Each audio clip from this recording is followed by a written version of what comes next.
está Emanuel Álvarez Agis, ex viceministro de Economía de Cristina, alguien muy consultado por estas horas porque les decía, es alguien que está dedicado exclusivamente a la economía, Kicillof y otros dirigentes políticos de Cristina hacen campaña, Álvarez Agis está exclusivamente en el tema económico y ha sido consultado permanentemente por bancos, por empresas respecto a qué puede pasar en las próximas semanas y sobre todo qué pasa después del 10 de diciembre si vuelve Cristina al poder. Emanuel, gracias por venir. Gracias, Maxi, a vos por elegir la peor foto mía que se encuentra. Bueno, a ver, ¿cómo estás viendo, cómo estás viendo este panorama económico? Yo decía, no te pido, después lo vamos a analizar con Rosendo Fraga, no te pido que me hagas un análisis político de los enemigos de Macri en campaña, porque son obvios, la economía, y los enemigos de Cristina a mí también me parece que son más o menos obvios, no te voy a involucrar en eso para que hagas un análisis. Sí te pido, hubo un artículo tuyo esta semana en ámbito financiero que a muchos sorprendió, porque vos, no digo que fuiste elogioso, pero dijiste que las medidas que tomó el Banco Central o anunció a partir del lunes, esto de intervenir en el mercado cambiario, eran un factor que podía estabilizar la situación económica o por lo menos impedir que se agravara la crisis. Siempre que tenés una corrida, digamos, es difícil saber si el Banco Central la va a poder enfrentar. Lo que vos sí podés saber es si las herramientas que tiene o las acciones que lleva adelante ayudan a parar la corrida o por el contrario empeoran la situación. Desde octubre a la fecha, octubre fue cuando anunciamos esta cuestión de las bandas y qué sé yo, desde octubre a la fecha yo vengo diciendo cada cosa que anuncian es peor que la anterior. Y de hecho el mercado lo va reflejando porque la corrida se va intensificando. Para mí esto que se anunció la semana pasada es lo primero que va en el sentido correcto. ¿Y por qué te digo esto? Porque, digamos, yo entiendo las especulaciones políticas, los enfrentamientos, las broncas personales, etc. Ahora, si yo estuviera sentado en el sillón de Sandleris, hubiese peleado y hecho exactamente lo mismo que hizo. Conseguir mayor poder de fuego con reservas para decir, si me vienen a correr, tengo con qué enfrentar la corrida. Entonces, qué sé yo, o me callo, digo lo que pienso, decir lo contrario, es lo que hicimos nosotros en 2015, con un mercado mucho más cerrado, pero nosotros en 2015, ¿para qué conseguimos un swap con China? Para decir, si vienen a correr, hay 11.000 millones de dólares para enfrentar esa corrida. Y además, a ver, hay que decirlo, y esta curva nos la comimos todos los analistas, esto es insólito en la historia del fondo. O sea, el fondo nunca había autorizado a un país a enfrentar una salida de capitales como esta, con las reservas que el propio fondo te da. Entonces, en ese sentido, chapó, ¿qué querés que haga? Digamos, me parece que tomaron una medida razonable, la primera en 5 meses, esperemos que alcance. Vos mostraste, claro, vos mostraste incluso en los informes de tu consultora que esto que se hizo viola el estatuto del fondo que dice que lo que prestan, los dólares que presta el FMI a un país son para garantizar o pagar la deuda de ese país. Pero bueno, conseguir que efectivamente pueda utilizarse para vender el mercado cambiario y evitar una crisis mayor con disparada del dólar en plena campaña electoral, evidentemente una negociación política muy fuerte entre el gobierno de Macri, Trump y el FMI. ¿Y a vos te parece que eso es positivo en el corto plazo? Lo pongo en clave mediática, digamos. En el artículo 4 de la sección 1 del fondo lo que dice es, si un país al cual el fondo le dio dólares enfrenta una salida de capitales, o bien muy fuerte, o bien continua, o sea, mucho en poco tiempo, o algo pero a lo largo del tiempo, lo que dice el fondo es ponga un cepo. No lo dice así, dice regule la cuenta capital, porque en el mundo hay un montón de regulaciones de la cuenta capital de distinta intensidad. Entonces, ¿qué nos pasaba a todos? Decíamos, bueno, si el fondo es, estás así o pones alguna restricción, sabiendo que Cambiemos, su única promesa de campaña cumplida fue liberar el cepo, todos decíamos, bueno, esto va a quedar así, el dólar va a seguir corriendo. Entonces, increíblemente, el gobierno le dobló la mano al fondo por primera vez desde que está este acuerdo vigente. Lo otro que te dice el fondo en estos casos es, bueno, déjelo subir al dólar, que se vaya a 51 y vea si ahí bueno, era lo que le decía hasta ahora. No creo, ahí hay un punto para discutir, porque me parece que eso fue la mayor inconsistencia del acuerdo que creo que el gobierno explotó razonablemente bien. Porque el fondo, digo, para darte la derecha, en la primera sección dice, deje subir el dólar. Ahora, en la segunda sección, cuando habla de un tecnicismo que es sostenibilidad de la deuda, el fondo dice, ¿cómo puede ocurrir que la deuda se vuelva insostenible? Y te lista los factores. Que se dispare el dólar. El primer y único factor es que se dispare el dólar. Entonces me decís que no intervenga, pero en 10 páginas más adelante me decís que el factor de incertidumbre es el dólar.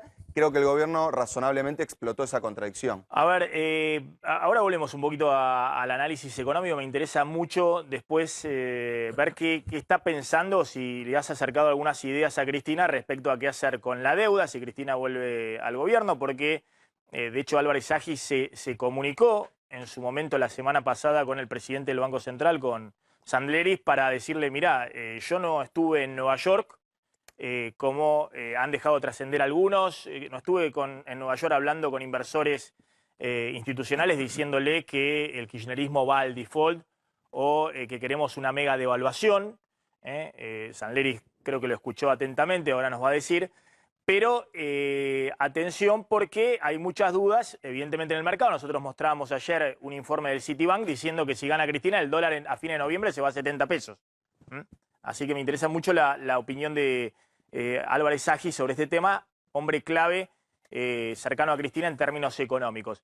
Ahora, hay quienes dicen, volviendo a las especulaciones políticas, que vos estás así de moderado o incluso elogiando una medida del Banco Central esta semana para tratar de frenar la crisis, porque Cristina se dio cuenta que la situación es tan delicada que si Macri sigue cayendo, en cualquier momento Macri deja de ser candidato, la pone a Vidal, van a algún plan distinto y eso complica todas las posibilidades políticas de Cristina a futuro. Mira, Maxi, yo tengo un problema central en mi vida, que es que alquilo. Y Cristina no me paga el alquiler, me lo pagan los clientes. Entonces, como yo laburo con la palabra, digamos, porque los economistas trabajamos de hablar, ¿no? Hacemos un par de números y después contamos cómo la vemos. Tengo la única siguiente virtud: a Cristina, a mis clientes, a vos y en todos lados digo exactamente lo mismo. O sea, yo lo que creo es que no hay posibilidades de que Cristina vaya a un default, digamos. Me parece que no hay posibilidades de que ningún gobierno en su sano juicio vaya a un default en 2020, digamos. Entonces, ¿qué me avala? Dos situaciones. Primero, que los vencimientos en 2020 son muy bajos. Estamos hablando del 2% del PBI. Defaultear por eso sería una estupidez supina. Y segundo, nadie sabe qué va a hacer Cristina en términos políticos, económicos. Eso ella incluso en el libro dice, yo no digo hasta último momento porque en Argentina una semana es un año. Entonces por ahí digo un mes antes que soy candidata y en el medio, no sé, nos quedamos sin país. Pero lo que sí puedo ver yo y puede ver el mercado es que durante 12 años el kirchnerismo se cansó de pagar deuda. O sea, de hecho, si te acordás el detalle, cuando estuvo el conflicto con los fondos buitres, ¿qué nos decía Cristina? Muestren que los dólares para pagar la deuda están, pero lo que pasa es que alguien está trabando el mecanismo de pago. ¿Por qué? Porque su miedo más grande era que el mercado creyera que estábamos en un default económico. O sea, que no teníamos los dólares para pagar esa deuda y eso era la hecatombe de 2002-2003. Entonces, habiéndola visto gestionar 12 años, viendo cuál es el cuco en 2020, 2% del PBI, digo, la verdad que yo no veo una situación de default. Sí, a ver, hay un dato de la realidad, lo contaba Maxi con el informe del Citi, entre otros tantos informes, que los mercados le tienen miedo a Cristina. Más allá de la mala praxis de este gobierno, hay cierto temor. ¿Tendrá esto que ver? Porque, a ver, repasemos por qué, y corregime por qué le tienen miedo a Cristina el mercado. Manipular los datos del INDEC para pagar menos de deuda, porque estaba atada parte del interés a la inflación, bajando una inflación que no era tal. Estatizar, así a lo capanga, aerolíneas argentinas. No reconocer al Tribunal de New York, que era donde estaba la jurisprudencia de los bonos, que terminó en un default. Por más que esté la plata, que haya querido pagar, que haya querido girar la plata, no reconoció esa jurisprudencia. Es decir, hay antecedentes de caprichos de Cristina Fernández de Kirchner para que el mercado le tema. ¿Vos decís que esos pecados, que esos errores, porque no dejan de ser errores en materia económica del pasado, no se van a volver a repetir? Te digo dos cosas. Primero, yo el único mercado que conozco es José Mercado, el de la canción, digamos. Yo hablo con tenedores de bonos muy grandes de Argentina y ese no es el miedo que tienen. O bueno, sea, hay un informe del Citi que... Para ver que complete. ¿Puedo terminar primero? Sí. El JP Morgan, que hay que decir, dijo vendan los dólares. Pero es decir, los bancos de inversión dicen cualquier cosa. Agarrá los últimos 10 informes del JP Morgan que a mí me llegan y son así. Vendé, comprá, Sí. vendé, comprá, Sí. vendé, comprá. Y al Citi le está pasando lo mismo, porque lo que está pasando es No, que pero perdón, sí es cierto que ahora, más allá, porque JP Morgan le puede decir de todo a Macri, sí, vamos, hacen carry trade o aprovechan la tasa de interés un mes y después se le fugan todos y lo dejan a Macri temblando como lo dejaron en abril del año es que a pasado eso iba. junto a Sturzenegger. Entonces, pero sí es cierto que más allá de la cuestión de corto plazo, de que algunos osados dicen, no, es un buen momento, el JP Morgan dijo esta semana, vendan los dólares y pónganse a tasa de interés en pesos. Exacto. Están pensando, ¿cuánto dura? ¿2 meses, 3 meses? ¿En qué momento vuelvo a dolarizarme y salgo volando Bueno, de la Argentina? pero es que en tu propio aporte lo que ves es que la incertidumbre no es Cristina, la incertidumbre son estos 6 próximos meses, porque hasta la semana pasada el gobierno no tenía posibilidad de intervenir en el mercado y el talón de Aquiles de todo el modelo es el dólar. Ahora vos me decís, Cristina cometió errores, caprichos, estatizaciones a los tumbos, qué sé yo. Primer punto, digamos, todas las estatizaciones fueron una ley del Congreso, se puede explicar, vos podés estar de acuerdo, no podés estar de acuerdo, pero digo, el proceso fue un proceso legal y discutido. Ahora, y a mí me pasa esto a veces, te voy a poner 2 escenarios muy distintos. Cuando yo voy a hablar a Nueva York, que fue hace un mes y medio, me dicen lo que me decís vos. Cristina estatizó YPF, no le gustan los mercados. ¿Yo qué digo? También pagó el Club de París y los conflictos con el CIADI, que era que cuando nosotros Sin asumimos... negociar, dicen algunos. No. Alfonso Prat Gay dice, fue y pagó mucho más de lo que podría haber pagado. Con mayor razón, tenía voluntad de pagar, digamos. Al revés, parece que Kicillof es más pro mercado que Prat que quería pagar menos. Digo, la negociación con el Club de París, yo la viví desde acá. Axel de París estuvo 48 horas negociando con el Club de París. A mí no me pareció una negociación, que no hubo negociación, y además pagamos en cuotas, cosa que nunca se hizo en la historia del Club de París si no tenías al fondo adentro. Pero digo, son discusiones. Ahora, lo que digo es, cuando nosotros asumimos en el Ministerio de Economía, los que nos decían los mercados era, no veo bajo ningún punto de vista a Cristina pagando el Club de París y pagando el CIADI. Y ocurrió.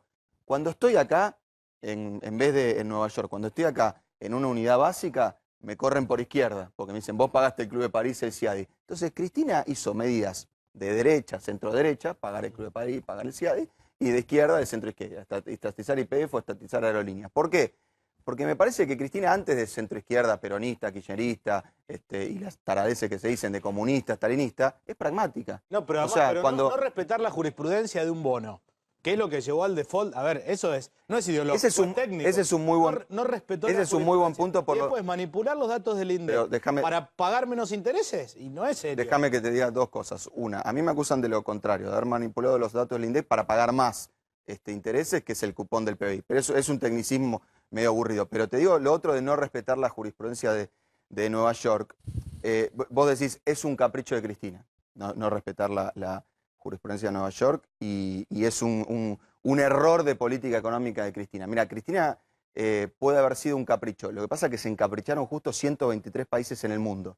Que fuimos a la ONU y le dijimos, che, está pasando esto con los fondos buitres. ¿Tiene sentido? ¿Qué hacemos? ¿Pagamos o discutimos la jurisdicción de Nueva York? 123 países, no, 2 países, Maduro, Chávez, 123 países dijeron, los fondos buitres están afuera del mercado internacional. Y de hecho, si vos hablás con el mercado, o sea, con los fondos grandes de inversión, lo que te dicen es, nosotros tenemos una lógica de inversión y una lógica de comportamiento distinta a los buitres. A ver, me interesa un poco, mirando hacia adelante, cuando decíamos de la expectativa que hay. Obviamente, hoy el dólar futuro, con estas tasas de interés, ¿qué es lo que marca que hay una desconfianza total en la Argentina? Después vamos a discutir si es el miedo al regreso de Cristina, si es la mala praxis económica de Macri. Es la tasa de interés. La tasa de interés de 74%, para que el dólar esté ahí peleado y de nuevo en 46 pesos, te marca la desconfianza.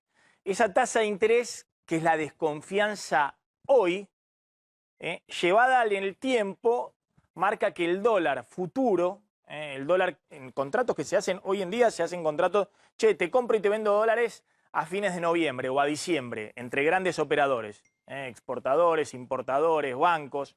¿A cuánto está el dólar a fines de noviembre, después de la elección, después del balotaje? 60 pesos. Eso no significa que el dólar vaya a estar en ese valor, pero significa que la desconfianza enorme respecto a cuánto puede estar el dólar en el futuro, expresado en esta tasa de interés exorbitante, te da ese valor de 60 pesos. Hay algunos que dicen, bueno, si llega Cristina, el dólar va a estar más, va a estar en 70 pesos. Y otros que dicen, no, pero bueno, si gana Macri el dólar va a estar más bajo, mucho más abajo de los 60 pesos. Lo cierto es que si el temor está hoy y también se proyecta a futuro de que venga Cristina, más allá de que ningún gobierno quiere devaluar. Cristina en todo caso querrá que devalúe este gobierno, pero desde Menem hasta acá ningún gobierno quiere devaluar en la Argentina, ninguno. Después vamos a discutir si esto está acertado o no, pero nadie quiere devaluar porque sabe que cada vez que devalúa se devalúa el presidente. Pero bueno, si está Cristina allá y el gobierno dice, ojo que si viene Cristina estalla todo, está claro que estos meses van a ser meses donde todo el que tenga algún ahorro va a refugiarlo en dólares. ¿Cómo ves una salida para los próximos meses, digamos? ¿Cómo ves para que la situación económica sea más liviana? No digo para este gobierno, sino para todos los argentinos en estos meses. Y en todo caso, después se verá en la elección quién gana y también qué medidas va a tomar el próximo gobierno, ¿no? Lo primero que tiene que pasar, bueno, esta semana ya termina, Sí. estos días, la otra semana, a lo sumo la próxima, es que el Banco Central tiene que lograr que el mercado pierda plata. O sea, el problema es que estamos con una crisis cambiaria que empezó en marzo del año pasado, hoy todavía no la podemos saldar, o sea, estamos hablando de un año y 2 meses, y el mercado nunca perdió plata contra el Banco Central. O sea, siempre que el mercado lo pulsó al central, le ganó, siempre que apostó al dólar, ganó. Entonces, cuando vos tenés esa dinámica, no es un problema de malas intenciones. El problema es que el que apuesta al dólar gana plata, y entonces con esa plata adicional que gana dice, ¿qué hace? ¿Qué hago? Bueno, vuelvo a apostar al dólar. Y le va doblando la mano todo el tiempo al Banco Central. Y lo otro que tiene que hacer el Banco Central es intervenir fuertemente en el futuro. No solo en el dólar futuro, sino en la deuda. O sea, el mercado que está diciendo, tengo miedo ahora, tasa de interés del 74. Tengo miedo en noviembre, dólar de 60. Y tengo miedo en 2020, los bonos por el piso y rindiendo tasas de intereses exorbitantes. Entonces, si el Banco Central quiere reordenar realmente el presente, lo que tiene que hacer es aplanar toda la curva de futuro, tanto de dólar como de bonos. ¿Lo está haciendo? Lo está empezando a hacer, lo tiene que hacer de una manera tal que el mercado no lo corra más. Bueno, atención porque esto es algo que se viene evaluando también en el Ministerio de Economía y que dicen algunos sería la próxima movida del gobierno si efectivamente no se recrea la confianza en las próximas semanas con este anuncio de que tienen todo el aval del FMI para dejar el dólar tranquilo durante la campaña electoral. Lo que se está evaluando es que si efectivamente siguen liquidando los bonos argentinos y el riesgo país, que hoy está muy cercano a 1000 puntos básicos, sigue subiendo, es decir, se sigue cayendo la cotización de esos bonos argentinos, el gobierno argentino tal vez lo que haga, lo que podría hacer es usar parte de los dólares que le prestó el FMI para empezar a comprar en el mercado esos bonos que vencen el año que viene y despejarle al próximo gobierno la incertidumbre de si va a poder pagar o no esa deuda. Por un lado se ahorraría mucha plata el gobierno argentino porque si compra bonos que valen 80 dólares y después tiene que esperar a octubre del 2020 y pagar los 100 dólares, estaría comprando esos bonos con un descuento importante. Pero ¿qué quiero decir con esto? Que puede tener como carta el gobierno actual despejar parte de la incertidumbre, liberando el peso de la deuda para el gobierno siguiente. Ahora, muchos dicen, pero bueno, pará, está la movida electoral. Si Macri despeja la incertidumbre para el año que viene, puede ser el mismo, que se le haga más fácil para él gobernar si gana y vuelve a asumir el 10 de diciembre, pero también le está despejando por ahí un poco el camino a Cristina o a Massa o a Labaña. Y ahí empieza a jugar todo la mezquindad, porque estamos en una campaña electoral donde efectivamente hay una guerra directamente entre Macri y Cristina. ¿Vos ves alguna posibilidad de que haya algún tipo de diálogo político respecto a ponerse todos de acuerdo en la dirigencia, decir, bueno, no queremos ir al default? Todos, nadie quiere ir al default en la dirigencia política. ¿Habría que hacer tales cosas en términos de este tipo de cosas que decíamos? Mira, yo creo que estamos en un mejor momento, básicamente porque la semana pasada, cuando estuvo esta controversia respecto de dónde estaba yo y haciendo qué, digamos, yo no hablo en nombre de Cristina, pero Alberto Fernández sí. Y Alberto Fernández salió y dijo, el que diga que Cristina está pensando en un default está demente. Digamos, no está en la cabeza de Cristina hacer un default. No está en la cabeza de Massa, no está en la cabeza de Labaña, entiendo que tampoco está en la cabeza de Macri.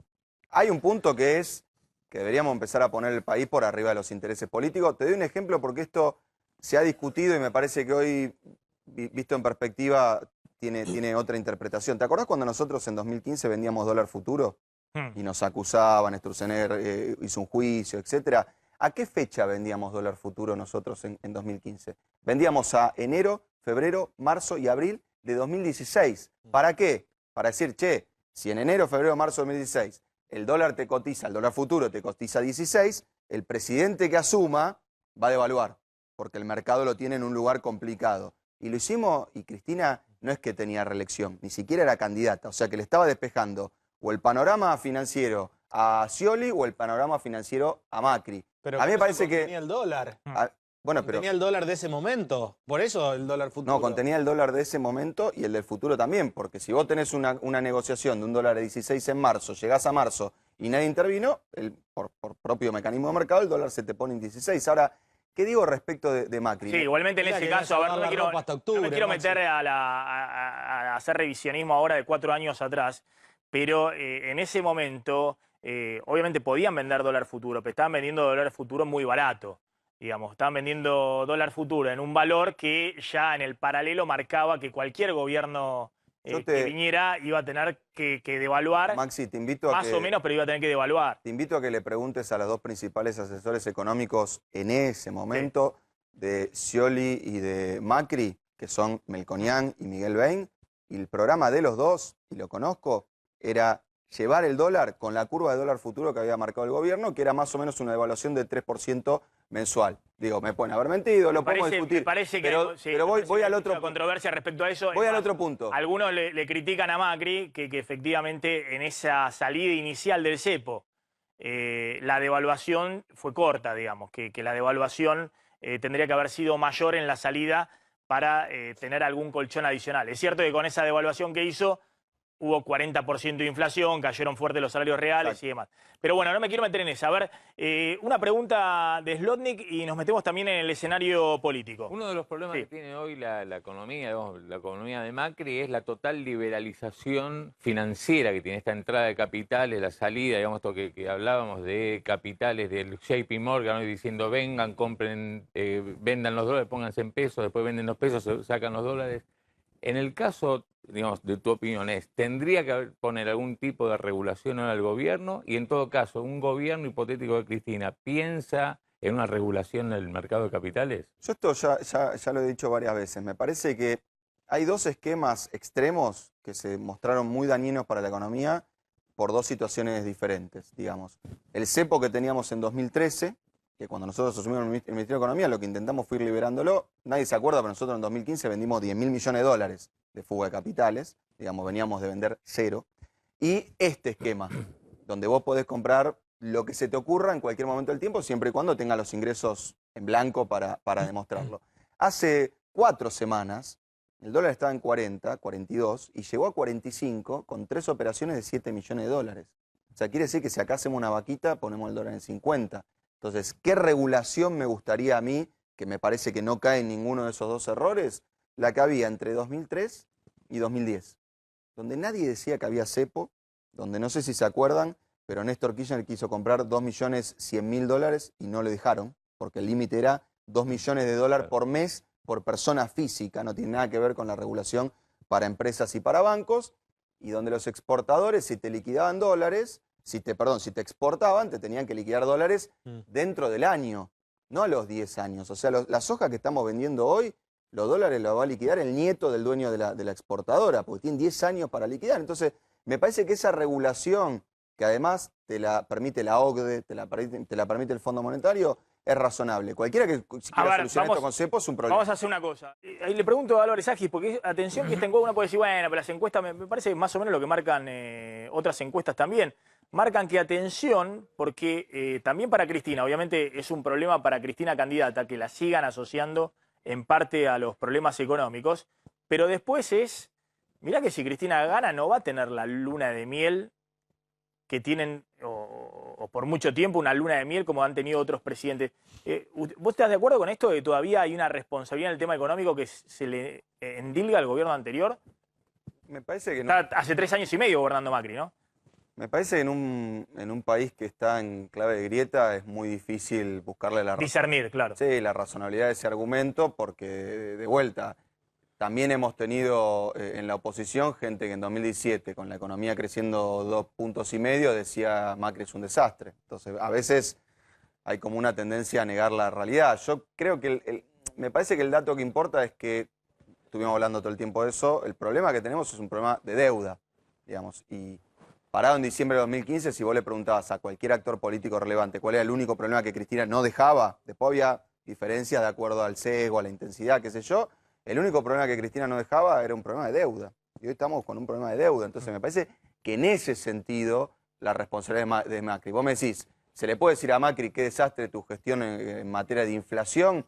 Más o menos, digamos, porque si bien tiene más inflación en promedio que el último gobierno de Cristina, el último gobierno de Cristina no tuvo 0 inflación. Digamos, si le decís qué desastre en materia de crecimiento, bueno, el PBI per cápita no crece de 2011, 12, digamos. Entonces son problemas que la economía viene arrastrando. Yo creo que el problema es que a esas cuestiones estructurales le agregaste un masazo que es tu gestión de deuda, claro. ¿Qué le genera más temor? Fíjense, esta es muy interesante. Que gane Macri 44%. Que gane Cristina 39-40%. Uno sabe, bueno, Massa y Labaña, así como tienen pocos votos, la gente no lo percibe como una amenaza. Pero fíjense, ¿no? Hay un 44% de la gente que le genera temor que gane Macri.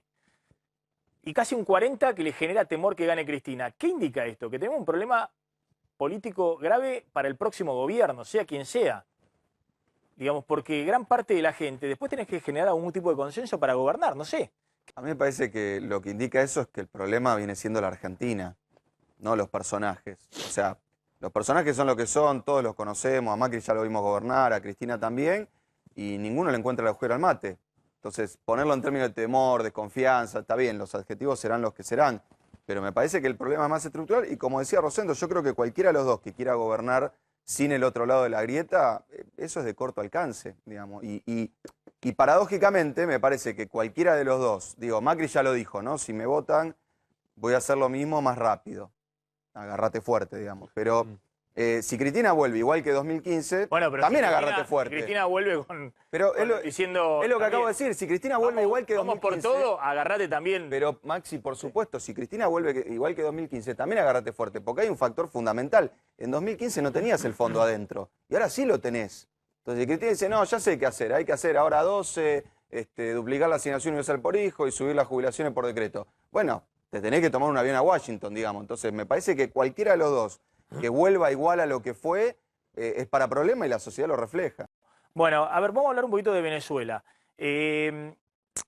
Efectivamente, ¿el kirchnerismo se siente cercano a Venezuela, Emanuel?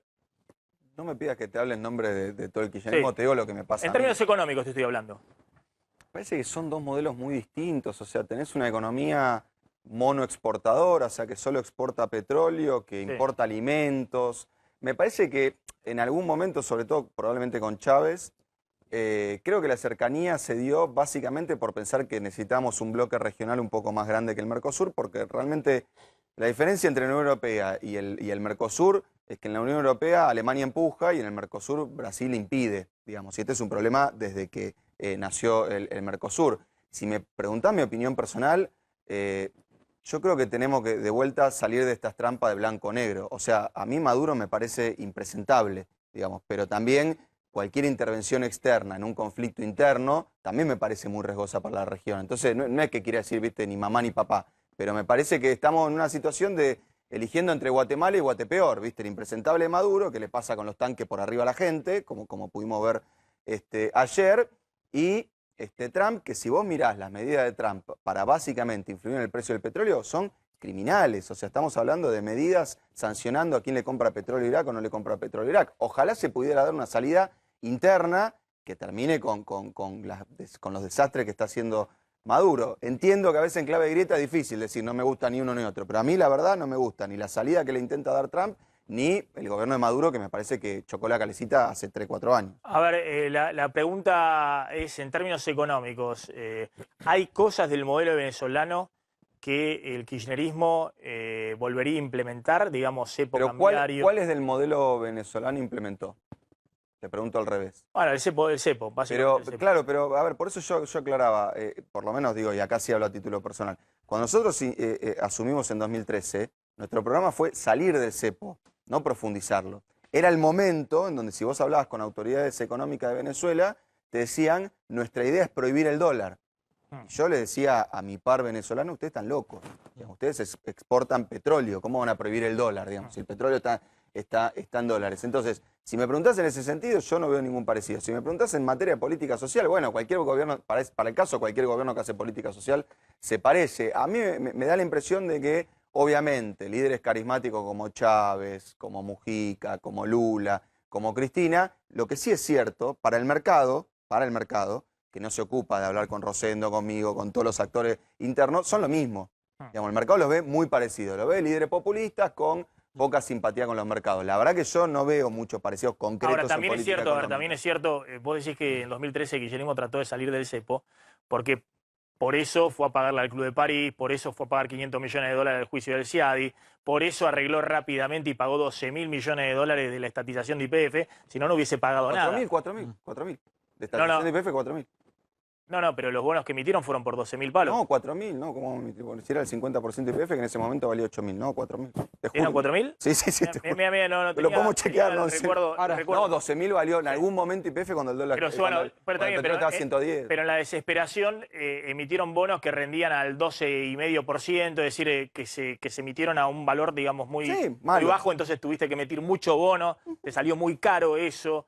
No es una cosa técnica, no. Es que cuando te vas del mercado, volver te sale muy caro. Claro. Por eso, justamente, yo creo que no hay que ir al default. Pero querían efectivamente tener financiamiento, salir del cepo y quedarse varios años más. Si hubiese tenido el kirchnerismo financiamiento, no se hubiese ido en el 2015. Es decir, si hubiese tenido reserva para seguir que se quedara Scioli. Teniendo, bueno, o cualquier otra versión. Ahora, es cierto que después cuando le aparecen los fondos buitre frenando el callejón, Cristina termina haciendo, que es un poco lo que estábamos hablando, Cristina de los errores hacía banderas políticas. Es decir, Cristina... Okay. Entiendo tu punto, ahora entiendo tu Cristina, punto. De que te cerraron los fondos buitre, era la batalla épica contra los fondos buitre. Pero, el cepo, que claramente vos me estás diciendo que los economistas cercanos no querían el cepo, pero terminaba diciendo que el cepo era lo mejor que había, porque si no se fugaban los dólares y el abuelito Marrete que te compraba $500 Déjame que en cadena nacional. Déjame que te haga una consulta sobre la cuestión de los buitres. Lo pongo en estos términos, con la confianza que tenemos. Ponele que yo te quiero vender el auto, mi auto, y venís a verlo. ¿Vos qué me vas a decir? Che, está hermoso, ¿me lo estás cobrando barato? ¿O me vas a decir, está todo chocado, es viejo? Vos decís que era una estrategia de pelear y es que vos con tu negociador no lo podés... A nosotros dicen, no, Axel se equivocó en maltratarlo brufó. ¿Pero qué querés que le diga? Che, muy bien la gestión de YPF, te voy a pagar el triple. Me parece que en las negociaciones ya era una cuestión de... Era Cristina en cadena nacional, los chicos de la Cámpora saltando y planteando que los fondos buitre eran la causa Maxi, insisto que cuando las papas queman, fuimos a la ONU y 123 países nos dijeron que estuvo perfecto la estrategia con los buitres. La otra discusión que teníamos más temprano, la idea esta de dar alguna certidumbre entre toda la dirigencia política de que el año que viene, cualquiera sea el gobierno, no va a caer en default. Difícil que el chancho vuele. Digamos, vos definime quién es el chancho, pero difícil que en Argentina la política se ponga de acuerdo para dar una señal, ni siquiera de larguísimo plazo, del año que viene. Déjame decir algo sobre el factor Cristina, porque, de vuelta, yo creo que el peor riesgo que estamos corriendo, lo podemos discutir infinito, pero el peor riesgo que estamos corriendo, imagínate si el problema no es Cristina. A ver, ¿qué quiero decir? Cristina ya salió en una encuesta ganando por 10 puntos en 2017. El mercado ni se mosqueó. Digamos, antes de la elección de medio término de 2017, Cristina ganaba por 10 puntos, el mercado ni se mosqueó. No era presidente. El mercado se le cerró a Macri en marzo del 2018. O sea, el mercado se le dio vuelta, cambiemos, cuando Cristina no existía. Digo, que Cristina es un factor de incertidumbre, seguro. Digamos, nadie lo discute porque el mercado dio medidas que le gustaban y medidas que no le gustaban durante 12 años de gobierno. Ahora, yo digo, guarda que el problema no vaya a ser Cristina. Porque si en algún momento nos damos cuenta que el problema no es Cristina, ahí te quiero ver. Quiero ver si gana la Baña y el mercado sigue igual de cerrado, ¿qué van a hacer? ¿La van a tener a Cristina? ¿La van a levantar? ¿Van a decir, no, va a ser presidente ella? Porque, de vuelta, a ver, en el mundo vos tenés a Irak, Ucrania, Jamaica y Argentina con un acuerdo con el fondo. Digamos, y en Ucrania acaba de ganar un comediante, ¿eh? O sea, en Ucrania ganó un tipo que hace chistes la presidencia. Entonces, los únicos 4 países que tienen un stand-by con el fondo.